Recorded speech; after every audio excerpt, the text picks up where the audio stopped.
Let's see how that flow. Yo, yo, yo, welcome to the A&B Mobcast. It's your boy AD. It's your boy Bruce, and we back at it. How you feeling, good brother? Good, man. What a lit read. Another day, another dollar, man. How's life treating you, man? What's up with you?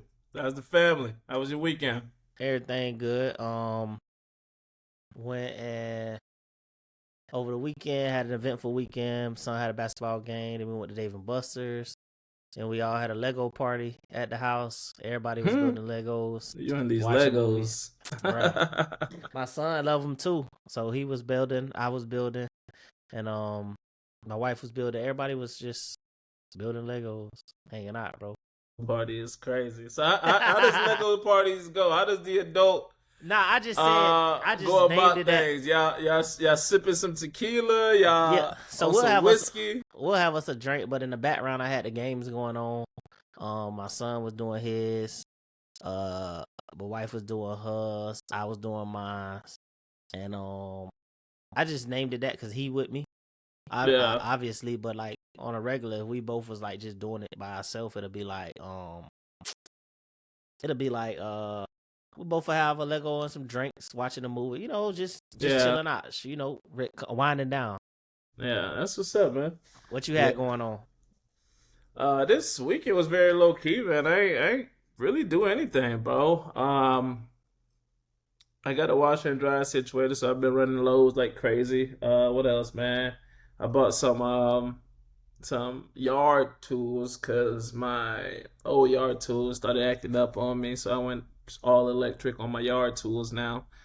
So I bought that from a dude off Marketplace. Man, my man sent me the address to his house. He opened up his garage. I'm like, are we doing something illegal? This man had tools everywhere, bro. Ready to get off. Everywhere. And then he was trying to tell me how he come up on all these tools. Apparently he buy like malfunction, like I don't know what the proper term is, but he buy them by the pallet or something like that, right? Yeah. Ryobi is the the brand. Yeah. I've never heard of that. I got a Ryobi pressure washer, electric.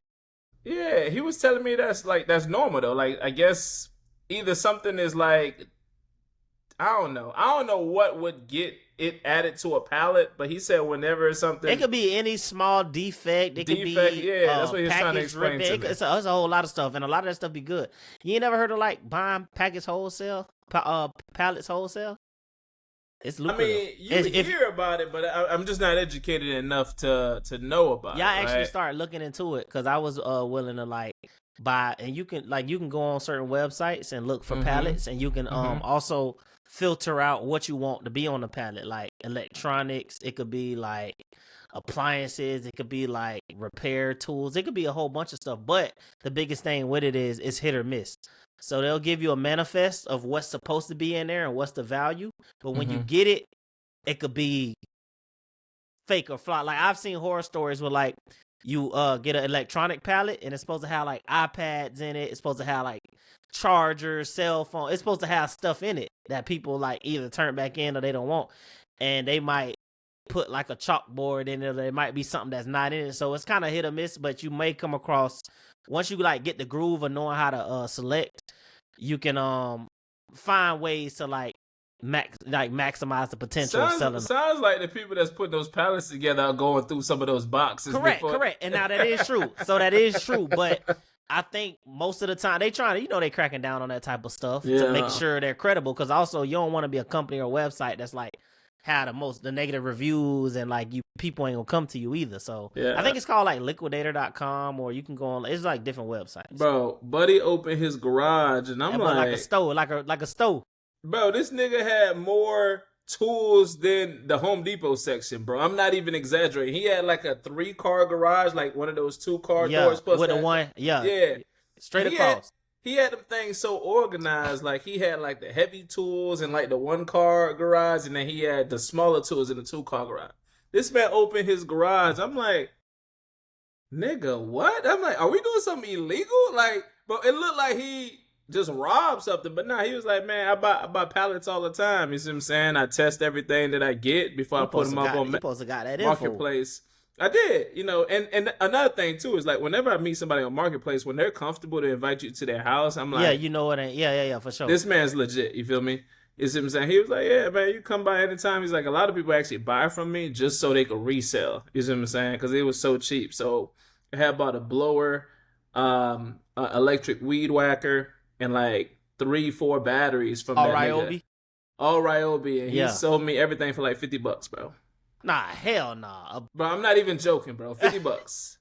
He was like, yeah. He was like, and some of those stuff. He said he's so well connected, he'll get some pallets for free sometime, right? Yeah, that's how I be, bro. You see what I'm saying? He's like, when I get my customers good price, they just gonna keep flooding towards me, especially customers who are interested in like reselling. He's like, I'm not greedy for the money.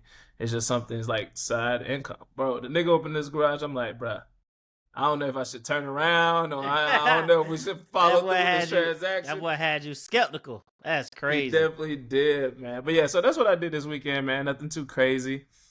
FIFA World Cup wrapped up, man. Spain. Bro, what's your thoughts on that, man? I watched the game and then they scored and then they got it called back for offsides. Yeah. And then they end up scoring again on some like the guy hit it and it opened up and it just fell like to the right spot and they kicked it in and it went in. But that was a long game and at the end when you score it's like, bruh, it's less likely for Argentina to win. But they did have a couple attempts, obviously, and all the fouls start getting and then the time keeps getting added back. But it was crazy, bro. Everybody was talking about that third place game. Yeah, the third place game was crazy. I mean, because wasn't it 4-0 and then it ended up playing 6-4? Man, so the third place game in Miami, I'm convinced that France went out the night before, bro. These niggas was in Miami and these dudes was out there turning it up. I'm convinced, bro. Yeah. Like, bro, I was on my couch watching this game and I legit went from watching the game to like jumping on Netflix, bro. Yeah, that's what everybody said. The moment it went up 4... Bro, it was 4-0 before we even got close to halftime. I think we were still at like 30 minutes left. They scored four goals within the first 30 minutes. So I switched over to Netflix and I started watching the starting 5 quarterback documentary. You know how Netflix and the NFL work together to follow quarterbacks from the previous year and just kind of like create a document, get people excited about football season. I started watching that and then and I just randomly in my head, Alexa, what's the goal to what's the score to what's the name? Yeah. She told me it's like at the time I think it was like 4-3 and I'm like, oh shit. Oh, they had done okay, they got that close. Just came back. You see what I'm saying? Yeah, so it was 4-3 and they came back and England scored 2 goals on the back end of things. But yeah, it was 4-3. France was crawling back. It was a good game, at least, the part that I watched. Yeah. So, yeah, it was pretty good. But even going back to the Spain game, Spain dominated Argentina, bro. Bro, it was 1-0, bro. Stop it. Let me tell you something.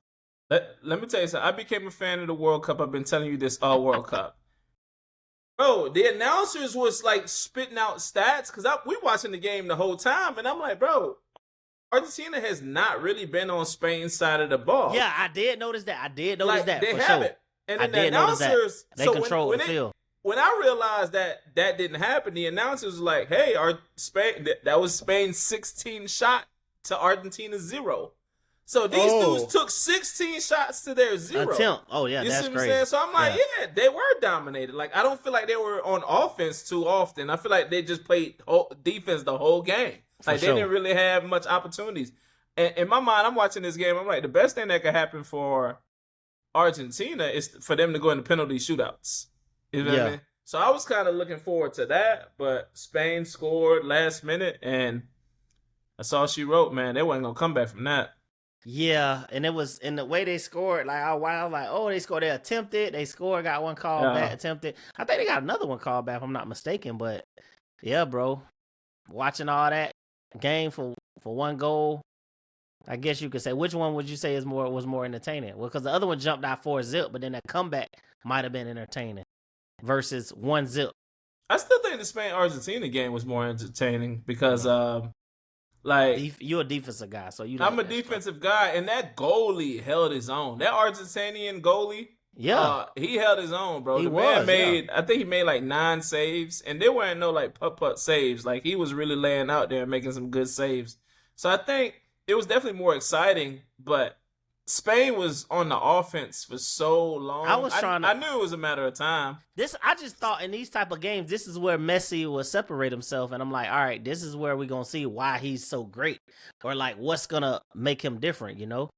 But I didn't see it. I guess the opportunity wasn't there because, like you said, they wasn't on offense as much. So I'm like, I still don't understand, like, you know what I'm saying, where it's because a lot of goals I saw watching the World Cup was just like a lot of it is, I ain't gonna say luck, but like the ball gotta fall certain places or somebody gotta slip and miss, and that's when your opportunity presents itself.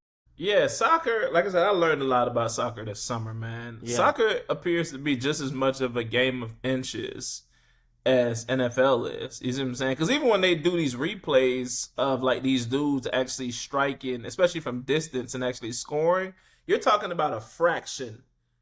The defender missing by a fraction is nah, how for that sure, ball is for getting sure. through and, making it back there. And 9 times out of 10, I think the goalkeeper is taking long to react because he see a defender right there. But it's when the defender finally miss is when I see like the goal kickers are actually reacting. But yeah, it's definitely a game of fraction, bro. Like I didn't know soccer was like that. I just didn't know. But it was cool to watch, bro. Yeah, it just sucks because that wrapped up the NBA summer league wrapped up, and I'm like, dang, what's next now? We in that gap a couple weeks before I know college football coming, Yeah. NFL preseason, so it's about to get there. College football will be here what next what Three 3 weeks, weeks? Yeah, yeah. 4 weeks, yeah, end of Yeah. August. So we Oh, good. We good. Football is right around the corner. Obviously, back to we school, all waiting the on crazy, yeah. LeBron to make his decision. So I guess that's What what's you next thinking right on now. that? That's a good pivot. What was you thinking on that? Heat, I think he's gonna go back home. Go back home can Cleveland. either be in Cleveland or Miami, but I think he's gonna go back home. I mean, So Lakers over with. oh yeah, yeah, he made it clear Lakers over with. You know what I haven't seen? Bronny playing in the summer league. He's on year 3 now. Typically, No, G leaguers they play year no, 1 and year 2. no. This This year would be 3 his. for him. This already year 3. Yeah, he's already played 2 years with Bron. Oh, okay. Nah, but Yeah, I just thinking like no, because some people still be playing like, you know, some people that was come in and out of the G League or coming back and stuff like that. I think it would have been good to see that work, but yeah, also you know you don't want to get exposed too if it's not there. yeah. It's year 3 for him, and he going into year 3. So I don't really see too many third years playing. I do see some second year playing, depending on how much burn they got. Like for example, like the nigga number 11 that was just in the NBA Finals, played for the Spurs. He got out there. He was cooking. That's See what what I'm I'm saying? saying. I done This is seen year some little 2 vets, for him. jump out there just to get Yeah. some runs. Yeah, and most vets that you see get out there like that, those vets are getting out there to try to get re-signed. Like for example, I saw Victor Oladipo. Yeah. He was, playing in the G League too.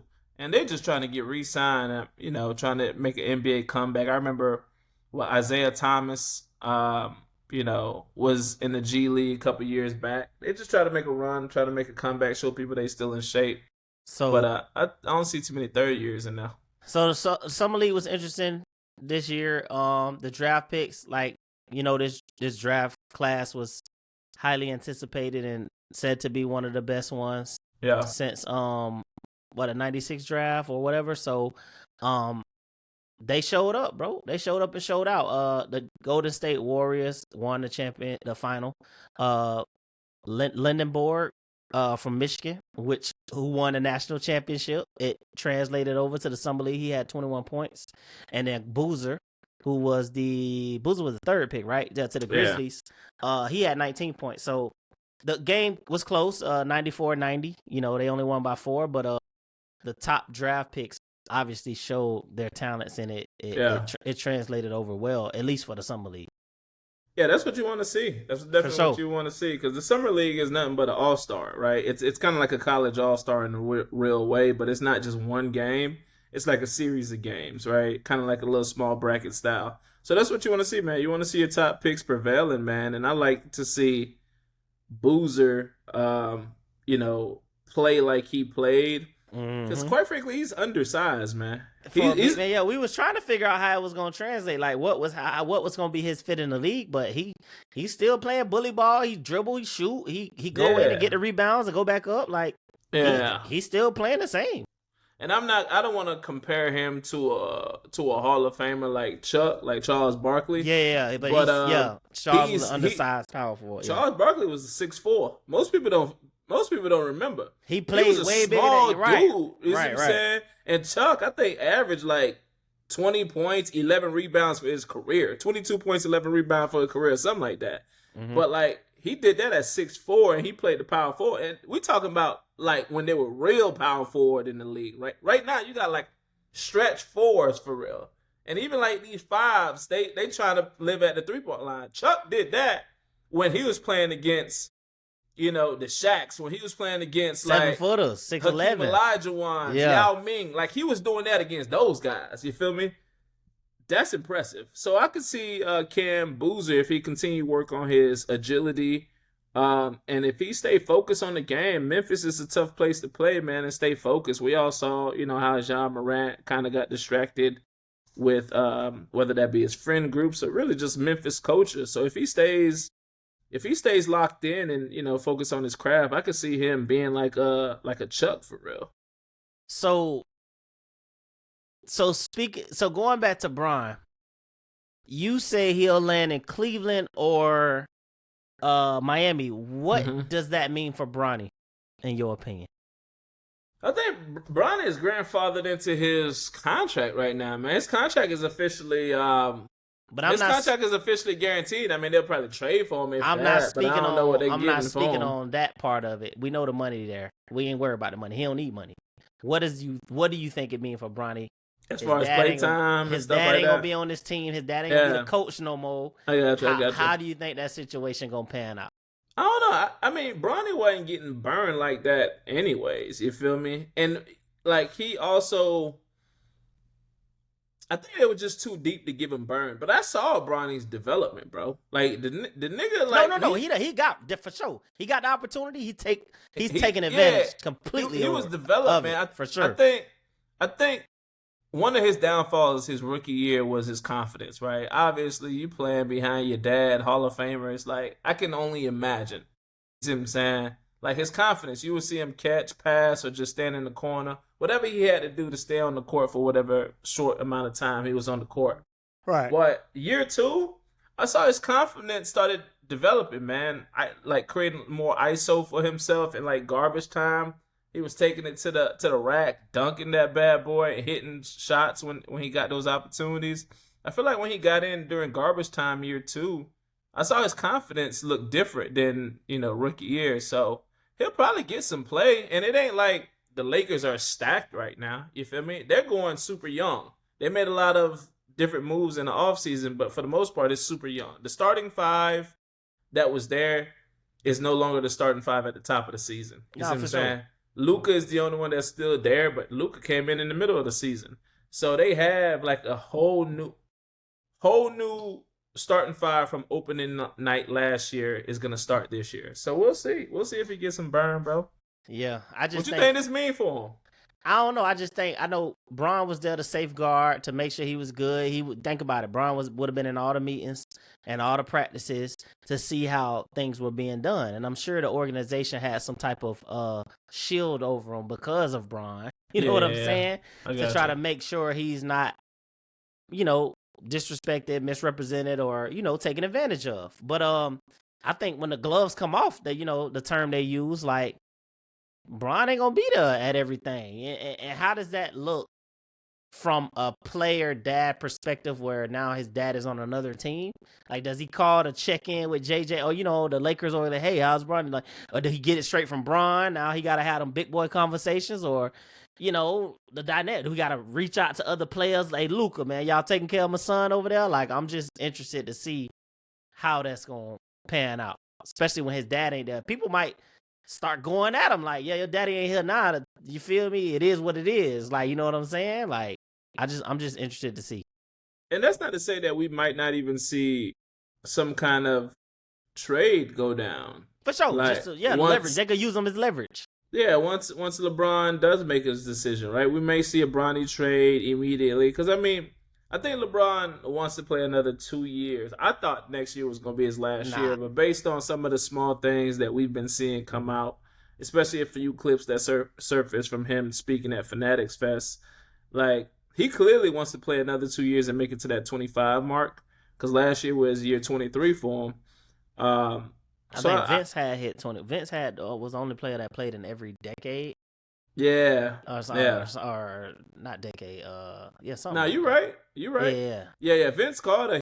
You have clips with him playing against niggas like MJ. Then he played Yeah, against he started in Kobe, the and he played 90s, against LeBron. You 90s, see what I'm saying? 2000s, 2010s, and then the 2020. Yeah. Yeah, Yeah, yeah. for a decade, yeah. So, yeah, I wouldn't be surprised if we see a LeBron trade after LeBron makes a decision. And that's probably what the holdup is, man. Like trying to, iron out the Trying to figure out them details, pieces, man. yeah, Yeah, for how sure. how can how can I play these last I, 2 years with my I son? guarantee you. And then wasn't he? They was trying to speculate that he was waiting on Bryce, but obviously Bryce, I think the red shirt in Arizona. I know he ain't he ain't gonna.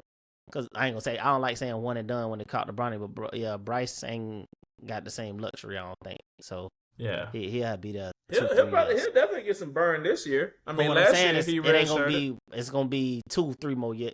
At least 2-3 more years in college, But then, bro. bro, you can't say that though. 2 more years. Why are you so sure? So let's say Book. Bron plays another 2 years. You gotta keep in mind, Bronny got drafted averaging less than 3 points, less than 4 points. Less than 5. It was like 5. Yeah. I Yeah, get you, but what I'm saying is, and we talked about this on the earlier part. I don't think Bryce gets the same luxury as Bronny because it was the first of its kind.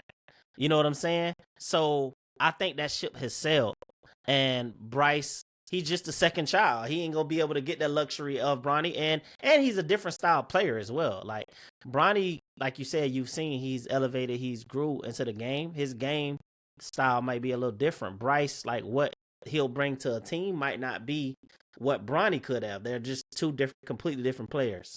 So I don't think he'll get the same luxury just because Bronny was the first. He's the junior. He's LeBron James Jr. Like yeah, I just don't see it. yeah. I don't know. And if Ron got that type of pull, bro, and he get Bryce 1-0, he the GOAT. Yeah, I don't know. I don't think. Well, I don't know enough about Bryce's game to know what kind of player he is. Bryce was I've decent. actually never I think even he's more of a seen him shooter. play. I think Bryce was more of a spot up shooter. Like he can catch and shoot. He can get to the he can score too. But I think he was more like of a spot up shooter if I'm not mistaken. But also he went to one of the best schools in the country. Yeah, Arizona's dogs. That ain't They no were in the school you could Final just Four. correct. Bronny went to USC trash. They was 500 if that, and like Yeah, he barely played anyway. So right. I just don't see it. Yeah, we'll see. If he gets some burn this year, I guess I'll, see what kind of player he Yeah, is. But I but can see it happening, man. I think the goal is just to make history. At this point, it don't if matter. Bron could do that, bro, he the GOAT, bro. He'd have go before he even did that. Nah, Michael Jordan the GOAT, but yeah. Well, that's another But conversation yeah, for yeah, another yeah. day. In my opinion, the moment he won that 2016 championship, coming back from 3-1, that boy was the GOAT. That's one. But That was yeah, the moment he became the yeah, GOAT in my eyes. that's a Coming back conversation from for another time. 3-1, yeah. But anyways, man, let's stick with sports, man. You saw ESPN Bro, made a few cuts, man. Let me read this. So we got to make sure we break this story yeah, definitely, correctly, right? Definitely. So ESPN made headlines earlier this week for making layoffs, right? And amongst the many people they laid off was Ryan Clark, Cam Newton, Tom Pelissero. I'm guessing he's another NFL analyst, and Carl Ravik. And the biggest headline here was essentially Ryan Clark. And we're seeing a lot of other reports come out saying that right now ESPN is essentially in the process of renegotiating Pat McAfee's deal, which is said to be one of the biggest deals, which can average anywhere between $60 and $65 million per year. What's your thoughts on this, man? It sound like any business, any other business, they laying off them them big salaries. It sound like them numbers where they at. They trying to find what to cut, who to cut, and what makes sense. Now, we might not always agree with who, but it sound like they might have struggled and they got to make some room and not be paying all this money. If you ask me, first thoughts. A lot of people are frustrated by this, man, because they feel like, Ryan Clark is the biggest surprise. I didn't understand what happened, and I was trying to catch up and watch clips and stuff like that. But from what I read up on, I'm sure you'll share it as well. But yeah, it appears that Ryan Clark is the biggest surprise. I mean, people talked about how he got laid off on air, but essentially he got laid off during the break. So when I first heard that he got laid off on air, that's technically on air. I was legit trying to find a clip, right? I couldn't find a clip. So I'm like, all right, cool. Granted, it's kind of like any job. You get fired, they're not gonna fire you. They're gonna fire you at any point, bro. They're gonna let you work a whole shift and fire you at the end of the day. Yeah. They're gonna call you, tell you not gonna come in, or they might catch you fresh off the lunch break. My thing is, what was he being paid so much that he got cut like that? They had to be because it sounds like they clearing room and they go in a different direction. For bro. Pat McAfee, yeah, and let me tell you something, man. This is a tough take, but Pat McAfee is a very valuable asset to. I started learning, see ESPN. ESPN, like, I mean, I don't know much about the Pat McAfee show, but I've seen enough clips to essentially be reeled in with, his style of commentating. Him and his homeboys, it's just kind of like dudes in the basement. Obviously, there's a level of like brashness associated with how he commentates. He shows up in the sports analyst space. I mean, it just scream frat boy, white privilege kind of thing, right? And I think that's what a lot of people are looking at that aspect of it and like, man, this was a racial move or whatever the case may be. Agree to a certain extent, because at the end of the day, Ryan Clark just won 2 Emmys. You see what I'm saying? Like, in this same space, right? So if you're talking about making cuts, like, who is more valuable to this organization outside of Stephen A. Smith than like Ryan Clark? When I think of ESPN, I really think of Stephen A. Smith and Ryan Clark for real. You see what I'm saying? Just like when I think of NBA TV, I think of Shaq and I think of Chuck, right? So, I mean, it depends on how you look at it, but I'm also not going to discredit Pat McAfee. Pat McAfee has built a hell of a brand, hell of a fucking brand. Like, if he gets paid 60 to 65 million, he definitely deserves it. You see what I'm saying?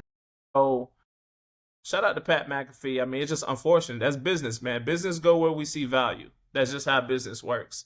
So I'm not on the lines of frustration like everybody else is on, but I could see how they could come from that perspective, especially since we know Ryan Clark is valuable. But that's what I was going to say. Like, to your point, like, do you feel like he was valuable enough to essentially get let go? Like, he had value. I thought he brought a lot to ESPN. See, this is the thing about the laid off shit. Especially when you talk about people who are under contract. They still got to pay these dudes. So I'm trying to figure out why y'all not letting them go through their contract. That don't make sense to me. Finish it off. Keep them ratings up. Like, and maybe I still need to educate myself from that perspective, how that even works. You see what I'm saying? Because the other thing is, everybody know you get fired. You can file for unemployment. And I don't know. I don't know what his contract is. I think they're making too much money to, Word. I don't think it works like that with millionaires. That's outside of my tax bracket. So I don't really know how that works. But I can see that though. But I mean, I'm just so happy that Ryan Clark already has a platform like the Pivot. Yeah, for sure. I'm looking forward to their next episode, and I can honestly see Ryan Clark kind of doing something like Shannon Sharp and Chad Johnson. And I think all analysts got their side gig and podcast, or they own somebody else's. Nobody's just doing the one thing anymore. Essentially, Shannon Sharp, even before he got fired, Shannon Sharp started Nightcap with Chad before he was even gone. And the reason why he started Nightcap is like, listen, there's sports going on all time. By the time we talk about something the next day, it's old news. So why not talk about it right at the end of the night? And that's how he created Nightcap, right? Nah, that's legit. So I could see Ryan Clark creating some kind of platform when it comes to that, or even if the Pivot are recording more consistently. You see what I'm saying? Because I think right now they only do a guest or an episode a week, something like that. But if they get to a place where they could kind of create like a easygoing, like continuous thing, and he kind of builds up that platform to do daily sports reporting, man, he could tell ESPN to fuck off, man. You see And what I'm Ryan saying? Clark, he know how to turn it on like on the corporate side of things, but also talk that talk when he with the guys, Yeah, and then he came from yeah. LSU, and he, you know what I'm saying. So he versatile. I would say that. But yeah, I think everything come down to money, bro. You just gotta have multiple streams of income, bro. Like I don't know. First time I knew them analysts were getting paid like that when I seen Stephen A. House, and I know he put a lot of blood, sweat, and tears from being a journalist, growing up Philly, and all coming up, and but like Stephen A. career, nice, bro. They Bro, gave that boy bro, 100. bro, I seen that time. I'm like, damn, bro, 100 mil. I'm like, bro, that's Yeah, that boy crazy. 100. But He getting Stephen A that. is the face That's of what I'm saying. He been there so ESPN, long, you know what I'm saying? And it was him and Skip, and it was and he built Shannon and that brand. him. That's what I'm saying, He bro. built that And it was brand. Shannon and Skip, so it was just like he does, whatever he got, he deserved. But I didn't know it was 100 M. You know what I'm saying? I ain't know you eating like Bro, that. You making more than most of the athletes. bro, Stephen A talked about how they had to trademark his name, bro. This man said he had to get permission to use his name doing other things, right? So when he created Oh, like his talk show on the yeah, side, Stephen A. you Smith see what I'm show. saying? Exactly, where he was able to actually touch on politics and social issues, so on and so forth. He said he had to negotiate using his name and that $100 million contract because prior to that, they own his name and likeness. You see what I'm saying? You can't do nothing under the name Stephen A. Smith without us giving you permission, which Oh is yeah, crazy to hear. slavery. What that So sound like yeah, it was crazy. for I that mean, he for that getting check? paid, but For hey, that I check. ain't mad at it. I ain't mad at it. But I'm rooting for Ryan Clark, man. I think it's gonna work out in his favor, bro. I think people are I probably think he's reaching. sweating it like that. Everybody reactions might be worse than how he taking it. And the Yeah, I right, and think. a lot of times the writing be on the wall, bro. I think a lot of internal stuff people be knowing about anyways before we Hmm. know. So I don't really, I don't think it's as big of a deal Yeah, I think a lot of people. To him, my I bad. think a lot of people are reaching with kind of how they're looking at it. Like I said, there probably is a racial component to it, but anybody knows, man, when you're really trying to make budget cuts, you're looking at some of the biggest price tags out there. You feel me? And one of the biggest price tags is salaries. Like, who are you paying the most money to? Stephen A is at the top, and I'm sure Ryan Clark is top 5, top 6. And it's like, you're not going to get rid of Stephen A, so we got to do somewhere else. You feel me? Yeah, So I'm wishing him the best, but to your point, I don't think he's sweating that shit, bro. yeah. It was interesting before we got on this call. Talking about Steph Curry is gonna be the first active player to have his own exhibit in the Hall of Fame. Oh, for real? Yeah. So the Naismith Basketball Hall of Fame is launching a new exhibit this weekend, and it's Mm-hmm. dedicated to Steph Curry, representing the first player in the nearly 75-year history that active player will be honored with his own like walls in the exhibit. So I'm like, bruh, that's Steph Curry. Don't he got like lifetime with the shoe company and all that? Like Yeah. that money so long, dog. Steph Curry deserves it, bro. Like, For sure. Cause bro, he this he not man. even just his size alone don't fit the criteria of what they expect like to be dominant in the NBA and things like that. And his shooting ability is just far enough. Like, you gotta put Steph Curry top 5, top 10, bro. Yeah. Top 10 This for sure. top 5, I'd say. I'd say he's made that top 5 list, man. As far as 4 NBA impact, championships. Yeah. influence, I'm not even talking about accomplishment, but just the influence on the And NBA. yeah, but then you Like, add the accomplishments, it kind of like sealed the deal. Steph Curry redefined how basketball is played, bro. Like, you got to keep in mind, back in the days, people were probably taking maybe 11, 12 3-point shots per game, if that. You see what I'm saying? These dudes these days are taking about 10 per game themselves, and they shooting from logo, they shooting from damn near half court. He changed it, yeah. And ain't nobody giving that a second look because of Steph Curry. You see what I'm saying? Like, he redefined the game. He made it cool, yeah. I thought Ray Allen had a crazy ability to play without the basketball. Like, how he is just coming off screens consistently just to get that shot, no dribble. Bro, that shit redefined the game of basketball. Either. He know how to dribble, and he can go around and score too. Yeah. Steph Curry, but I just thought that was deserves interesting. it, bro. I just thought that was interesting. Man. He deserves it. What you think they're going to do for Bron? if anything. Uh, yeah, I think it's hard to skip over Bron. Like I think he gonna if I wonder what went into like if Steph Curry got his wing, Bron definitely got to have it. But I think Steph Curry only did it at one team, right? Like he'd been with them his whole career, Mm-hmm. and I think when these players start moving around, and it's always gonna get like that, and you have different act like you were saying. We don't know where the statue gonna go. We know for Cleveland would be just because hometown kid he came brought the city his first championship in what 50 years something like that. And you said the Heat. He won 2 out of 4, but that was already Wade County. So, and I know Dwayne Wade got his there. Yeah, his jersey definitely gonna be retired in Miami. Hell, Miami retired Chris Bosh jersey. Yeah, and then They retired Bosh jersey. They and definitely the Lakers jersey. franchise has so much history. I don't know. He won the one with the Lakers in the bubble, but like, would he even? He won it when it matters. You got to keep in mind they lost Kobe Bryant that year. Yeah, I get they you. Lost. Timing matters, bro. So you saying 3 statues? No, I'm not saying statues. I say his jersey is going to get retired in 3 arenas: Miami, Cleveland, and LA. I truly believe that. So I don't think Lakers. I truly believe that, bro. I think when it's all said and done, LeBron will have his jersey retired everywhere he's touched a basketball. Yeah.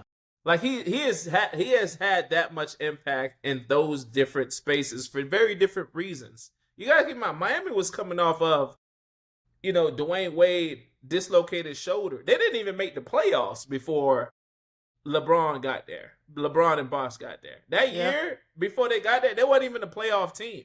Most people look at the whole super team, yes, but they weren't a playoff team. But Wade had already won it in 06, right? His 3rd year in the league, because he came out 03 too, right? Yeah, but he lost Shaq soon after. You see what I'm saying? And he went through that shoulder injury, and then he was still working his way back from that. Like, LeBron led that team. Yeah, but then, you brought in Ray Allen, Chris Bosh, and the surrounding pieces to make sure it was straight. Yeah. That team, it was. Those were good times for him. He had to come there, though. And that's how the whole 3 superstar thing started. But, I wonder how it would have panned out if he would have stayed in Cleveland and him and Kyrie figured it out and they actually, that would have been straight. Yeah, he definitely getting his shit retired. But ultimately, I think when you look at legacy and when you look at, there's so many things to look into. You have to start looking, okay, what was he at the Lakers? What was he at Miami? He got a championship at each of them, but like the body of work at each of them, you have to go and dig into. Whereas Curry, he was in one spot. Like no matter who he had, he didn't have. When they got there to the finals, it was a done deal. Yeah.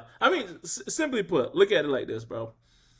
Hometown kid for Cleveland, right? Got drafted to his city. For sure. Didn't give him a championship first time around, but he made a promise to that city. He came back and he delivered on that promise. And the city destroyed him too, bro. That's crazy. So when he was burning jerseys and all that. Cleveland is guaranteed. Is guaranteed. Miami, he gave Miami his prime years, right? He was there for 4 years. They won 2 championships. He won 2 NBA Finals MVP those 4 years. Essentially, he was prime LeBron James for that city. He led that team in scoring, assists, rebounds during that time. Right. And when you look at if his jersey would still be retired, only if he played 4 years, you look at Chris Bosh, who played 6 years in Miami. His jersey is retired. But Chris Bosh's numbers ain't nowhere near LeBron numbers during his time in Miami. Nowhere near. You know what I'm saying? No, for sure. So if you retire Chris Bosh, you gotta retire LeBron, right? Then you go to LA, right? He became the all-time scoring leader, all-time scoring assist. Keep in mind, this all back in his career. So he broke, we forget he played in LA for what, 6 years? Time went by fast. 6 years. You see what I'm saying? 6 or 8 years, one of them. And he won them a championship when they needed resurgent the most. The country was shut down. They lost one of their icons of that city. Yeah. Bro, he brought them a championship. Most people say it don't count. People in the bubble said that's the most locked in you had to be because there was no fans. You see what I'm saying? We can't take away from that championship, but he brought it to him when it mattered. Yeah. And he did everything the right way. So I don't see why his jersey doesn't get retired in LA. I just don't see why.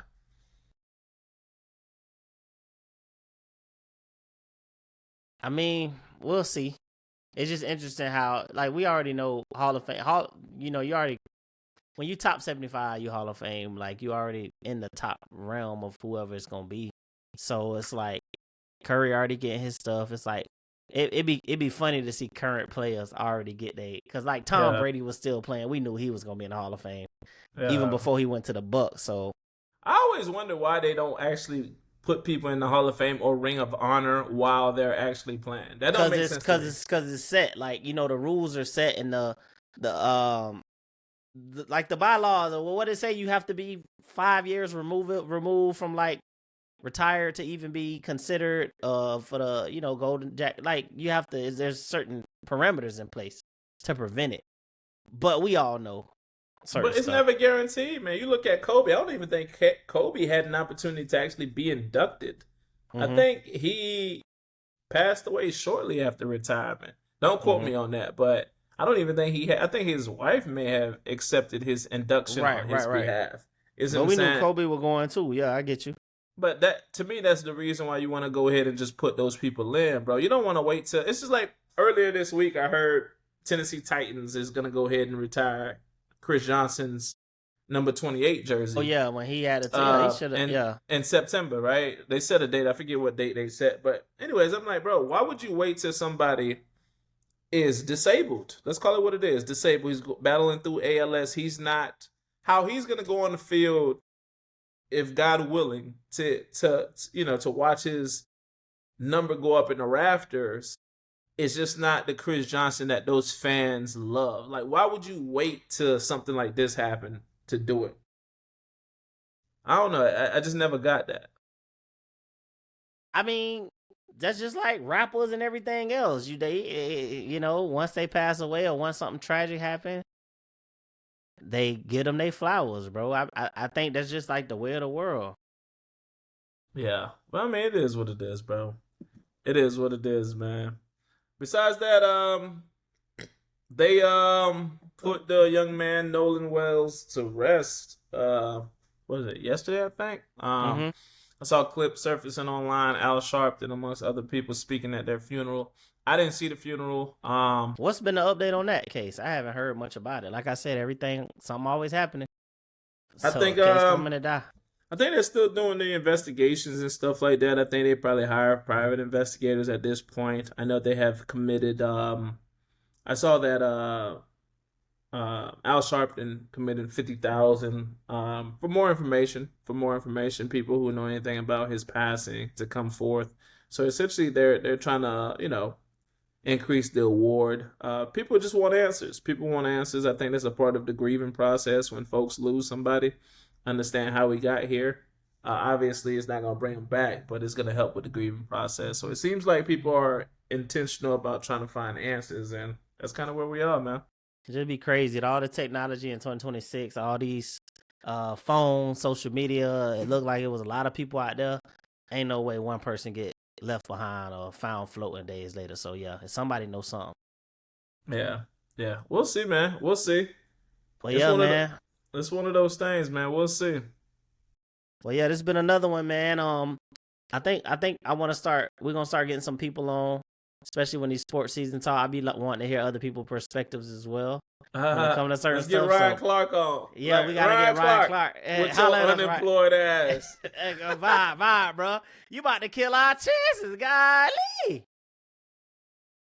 But yeah, it's been another episode, man. A and B Mobcast. Y'all tap in with us. Like, share, comment, subscribe, and we'll see y'all again later this week. We out.